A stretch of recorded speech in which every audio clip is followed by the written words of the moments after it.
joining us on Midday at 12:30. I am Lisa High, filling in for Amber Freeman. And I'm Monica Shearer. Well, Monica, this is day 2 for us. Day 2 for us. I didn't chase her off. She actually stuck around with me. She's hanging in there with me. Yeah.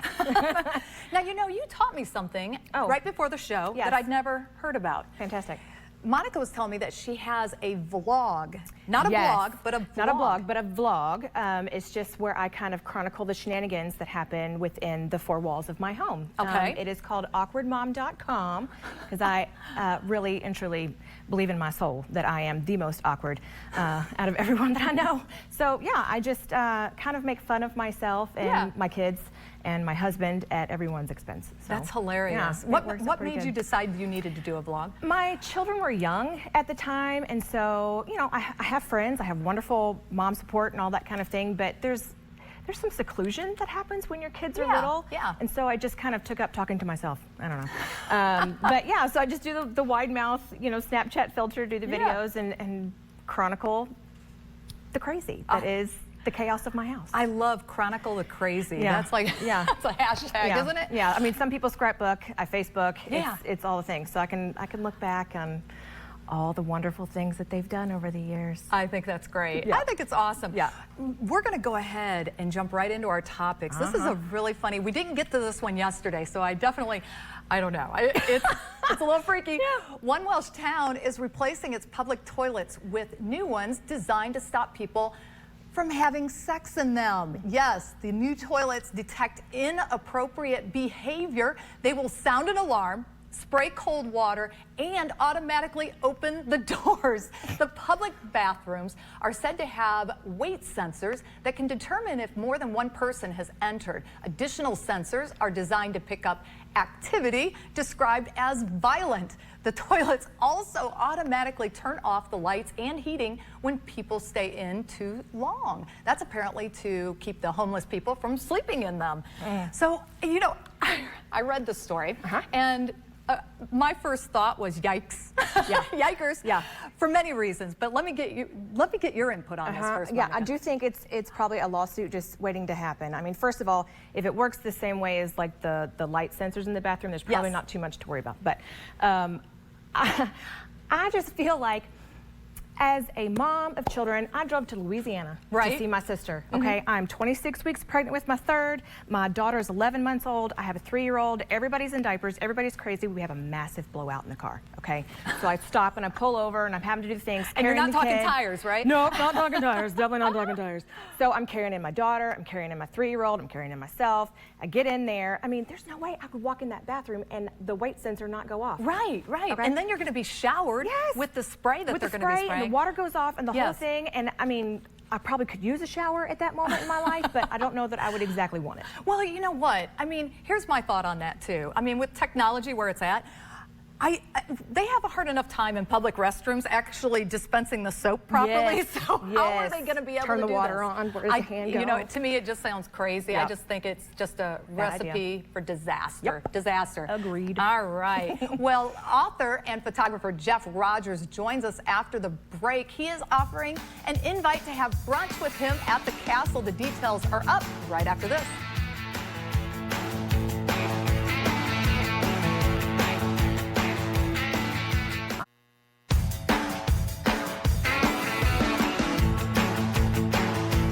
Professional photographer and author Jeff Rogers will be signing his new book, Streams in the Desert, at a brunch being held in his honor. He is here with us today to tell us more. Welcome to the show, Jeff. Well, thanks. It's a privilege to be here. Well, you know what? I just love it. Jeff and I have a little bit of history. I met you a few years ago, right? I mean, it's been a couple years. So first of all, tell us a little bit about yourself. Well, I've been a commercial photographer in town for about 31 years. And about 15 years ago, I started publishing books. And so this is actually my 6th book. I did 4 books on Kentucky, and the last 2 have been more inspirational type books, and that's what this one is today. That's fantastic. So what got you going on this one in particular? A long time ago, during a difficult period in my life, there was a daily devotional called Streams in the Desert, which was really awesome. And so I've always had a heart for people that are going through difficult times, whether we have a loved one that's serving in a war somewhere, or a lost loved one. Yesterday I was talking to a friend friend, their house burned down and everything, their stuff was gone, but their pets and themselves were able to get out. And so this is just, I want to give people hope and just use these beautiful images combined with scripture to give people hope. And I love that, because I feel like sometimes you just can't find the right words. And so to have like a book that has the photos and so here's the a few. scripture and the words. I'm not saying that it would be all of them. Right, but I mean, mean, this, you know, that gives you something. Sure. Where are some of the locations that you chose for the book? Well, it just, long story short, it happened that I was in a desert 2 or 3 times a couple of years ago. My wife wanted to go to the Slot Canyons in Arizona for her birthday, and like, yeah, I was there 25 years ago. I'd love to go back, so she didn't have to twist my arm. Yeah. And another time, she was speaking at a medical conference down in Phoenix, Arizona. And so anyway, Death Valley is the short answer, which was like one of the hottest places on earth. Not the day we were there, but it was really hot. And so just a lot of different desert type things as a metaphor for suffering and for difficulty. And yet there is a stream that can still be in the midst of the desert, and things bloom in the desert. It's a beautiful place. Right, right. It's different than Kentucky. But. Exactly. Did you feel like this was kind of therapeutic for yourself? Oh, on absolutely. A personal level doing it? Yeah, absolutely. I just want other people to benefit from the value that I got through my experiences and difficulties as well. So awesome. And where can people find the book? Well, the usual places, you know, My Favorite Things, Joseph Beth, of course, and at the Fayette Gallery, as well as Clean Sweep Car Wash, and on my website, and of course there's always Amazon too. Right, so it's a variety of different places. And you mentioned your other books too. Tell us a little bit about your other books that you had too. Yeah, well, the first 2 are Kentucky Wide, and Kentucky Wide 2 is the panoramic format, and those both are totally sold out and gone, fortunately. And then I did a soft cover book called Kentucky Beauty, the Bluegrass, which is more central Kentucky. Yeah. And then the latest one that I'd done, which I talked about here, was on, it's called Seasons of Kentucky, or Kentucky Seasons of the Bluegrass. And most people that come here are just surprised that we have 4 different seasons. And so I just wanted to show the beauty of this place in all 4 seasons.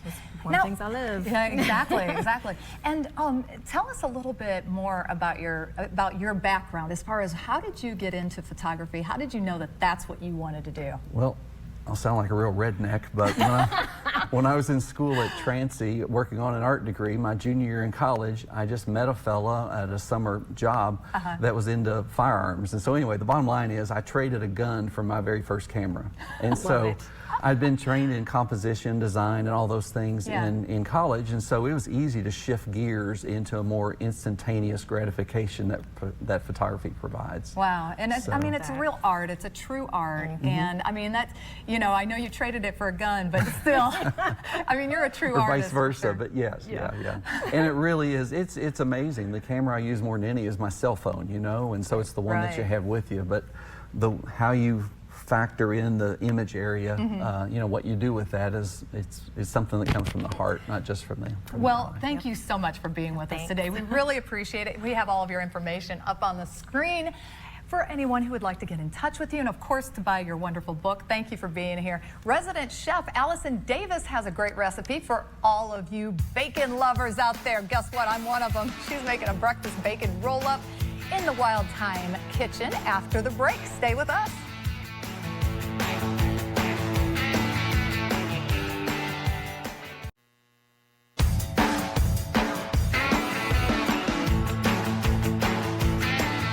Welcome back. We are talking about an upcoming concert today that celebrates our local youth. It's the Chamber Music Festival of Lexington, and it begins tonight. So Melissa Snowgroves and Marcello Cornello are here to give us all the details. Welcome to the show. Thank you. I ruined your name, didn't I? It was perfect. I just tore it up. I really tried to. She had it earlier. I did, and I just knew it was going to come out. Cormeo? Cormio. Cormio. There it is. Cormio. I guess on camera is always harder. It is. It is. Okay, so let's move right along to our topic. Let's talk about the music festival. Tell us all about it and what makes it so special. Yeah, so we're in our 13th season, which is amazing that we can, you know, celebrate the beauty of chamber music for 13 seasons now. Yeah. And we have expanded in the past 6 years to be a 10-day music festival. We have at least one event every single day, usually 2. do every single day. So we have, I think, 21 events in 10 days. Wow. Yeah, so we stay busy. That really is. Yeah, and today is our opening day, actually. So we start this evening with a free opening event at the Ashland Henry Clay Estate. And that starts, the concert starts at 6:30. We'll have some vendors there for food and drink beforehand, and folks can just come out and sit on the lawn, enjoy that. And then we have a long schedule, so I won't list the entire thing for you, but you can check out our website for the full schedule of events. Gotcha. And you know, we have some interesting venues. We have formal concerts. We have family events. We have education. We have kind of everything you could want. And then we have this awesome partnership with the Central Kentucky Youth Orchestras. Yeah. And this is our second year doing that. And we're so pleased to bring the students of CKYO into our festival to work with our performers. Gotcha, gotcha. Now tell us about this partnership too. Yes. The Central Kentucky Youth Orchestras is a local organization. We serve about 400 students, and we offer them equitable access to the orchestral experience. But when we partner with the Chamber Music Festival of Lexington, we can expose the students to chamber music, which is really essential in their musical growth. And this is an amazing collaboration that has been going on for some years, but last year we started some sort of a new level of collaboration as our students are going to share the stage with these world-level musicians. And this is truly a rare opportunity for students that young. It is heartwarming and exciting and engaging to see them rise to the occasion, to see them rehearse with these incredible musicians and perform with them, share the stage with them. So last year we did that as well, and it was incredibly successful. And we really think it's a life-changing experience for these young musicians. Normally, for a young musician, when they do have that chance to work with musicians of that caliber, certainly they don't do that in their hometown. Right. So what is amazing is that we bring that opportunity to them right here in Lexington. Now when you say young, how young are your Well, our organization covers all school ages, basically. They start with us when they're really, really young, 6, 7 years of age. Yes, we have 4 different orchestras, symphonic orchestras, and they go all the way to high school. And and so our top students that are part of what we call our symphony orchestra are the ones that are selected to play at the Chamber Music Festival of Lexington. We have this year, I think our youngest one is 15, so pretty young to play in this kind of setting and at this level. And it's challenging for them, but it's very exciting. They've been preparing for it all summer. And so we will have, first of all, today in the opening event, we'll have a quintet that will perform at Ashland, weather permitting. Cross our fingers. They'll perform the Schubert Quintet in C major. And then on Monday with the Wind Sing, which is an incredible wind formation that is, they're guests of the chamber, guest artists of the Chamber Music Festival of Lexington. 4 of our students will perform alongside with them. And then on Friday, 3 more of our students will play in another string quintet.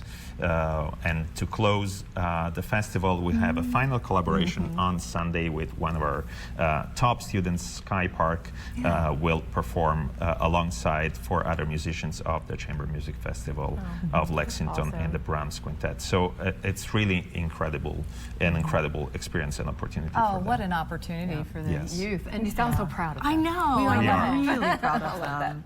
And what is your favorite part about this whole collaboration between the 2 of you? I think for me, it's really watching the kids like kind of rise to the level, because our core quartet of musicians, 2 of them are associate concertmasters with the Los Angeles Philharmonic, and the other 2 play for the Philadelphia Orchestra. So these are really high-level performers who have big major careers, and one of them, our artistic director, came up through the CKYO, Nathan Cole. And so it's lovely to watch that interaction between the professional musicians and the students. And I was so proud of the kids. And I think that's just really special, as Marcello is saying, that it's just watching them come up to that level of professional musician and really having the opportunity to work with those musicians on stage, which is a really it's a rare opportunity. It is. It's very rare, and you know what? It makes it very real for the child that's up there on the stage with them, that they can aspire to actually be that person that's someday that they're the ones that are going to be the professional up on the stage. They're so good too. Like they're so good. So that was I'd also let her great. say that. Yeah, they just really held their own. So, you know, so I think that is my favorite part of the collaboration is really just watching the kids. That's great. And if I may add, it is a life-changing experience for them. But last year when we did this sort of collaboration for the first time, we noticed we had feedback from the audience as well that thought that that was one of the best parts of the festival, because it's really exciting, sometimes touching to see these young students play at that level and collaborate at that level. Yes. Sometimes the students are the last ones to realize they're all so you know caught up and focused, but to watch that from the outside and to see what they are doing at that moment is really a unique experience for the audience as well. I love seeing like people kind of accomplish their dreams and to see know that young kids are able to get up there and kind of jump ahead a little bit and get that. And like it's great for classical music to have that next generation come up and really. Now, where do people buy their tickets for the event, real quick? Yeah, so all of our formal tickets you can get from the Downtown Arts Center box office, but you can also check out our website at chambermusiclex.org. Awesome. Well, thank you so much for being with us today. We really, really appreciate it. And we are going to, you're not going to be here tomorrow with me, are you? Monica, are you? I think so. Are you? Oh, good. I'm glad I'm having you back. Well, thank you for being with me. I appreciate it. And you can find out all of this information and more. You can go to our webpage at WTVQ.com. So go check it out, and we will see you tomorrow.